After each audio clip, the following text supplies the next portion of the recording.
ఏంటి రేవంత్ రెడ్డి గారి పాలన ఎలా ఉంది? 2 ఇయర్స్ గడిచిపోయింది. ఏముంది పాపం, అదే నిన్న చెప్పినట్లు దోసుకో హ్మ్. దాచుకొని సగం అక్కడ ఇయ్యి, సగం పంచుకోండి. హ్మ్. విమర్శలైనా సార్ నిజంగానే ఈ ప్రభుత్వంలో అవినీతి జరుగుతుందని మీరు బలంగా నమ్ముతున్నారా? అవినీతి తప్ప ఇంకేమున్నదని ఇంకోటి చెప్పండి. అసలు అవినీతి తప్ప ఇంకేమున్నది చెప్పండి కదా. అవినీతి తప్ప ఇంకేం లేదు అసలు. ఇంకా అవినీతి తప్ప ఏమున్నది చెప్పండి. ఇందిరమ్మ ఇల్లు ఇస్తున్నామని చెప్తున్నారు. సన్న బియ్యంతో పిల్లలకి భోజనం పెడుతున్నామని చెప్పారు. మహిళలకు బస్సు ఇస్తున్నామని చెప్పారు. ఆరోగ్యశ్రీ 25 లక్షలు 15 లక్షలు చేసామని చెప్తున్నారు. ఫస్ట్ పేదలకు కావాల్సిన ఆలోచించండి. హ్మ్. ఫీజు రింబర్స్మెంట్ అండి 10,000 కోట్లు ఇవ్వాలి. హ్మ్. 2023 వరకు ఉన్న ఫీజు రింబర్స్మెంట్ అంటే మీకు కమిషన్లు వస్తాయని కాంట్రాక్టర్కి డబ్బులు ఇచ్చేసారు రాగానే. ఓకే.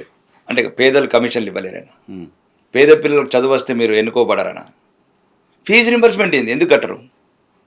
ఎందుకు విద్యార్థులు హైకోర్టు కూడా చివరికి మీరే కట్టుకుంటారని మళ్ళీ విద్యార్థులకు చెప్పడం, ఎప్పుడో గవర్నమెంట్ దగ్గర డబ్బులు వస్తే ఇస్తారని చెప్పడం ఏంది? అవును. అంటే ఇది ప్రాధాన్యతనా? ప్రభుత్వానికి ప్రాధాన్యతగా ఉండాల్సిన అంశం డెఫినెట్గా అది.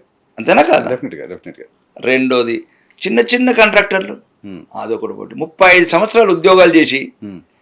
ఈ పండు ముసలి వయసులో 60-65 ఏళ్ళ వయసులో పిల్లల పై చదువులకు డబ్బు లేక, ఆడబిడ్డలకు పెళ్లిళ్ళు చేయలేక, ఆరోగ్యానికి హాస్పిటల్ చూడలేక వాళ్ళకు రిటైర్మెంట్ బెనిఫిట్స్ కూడా ఇవ్వరండి.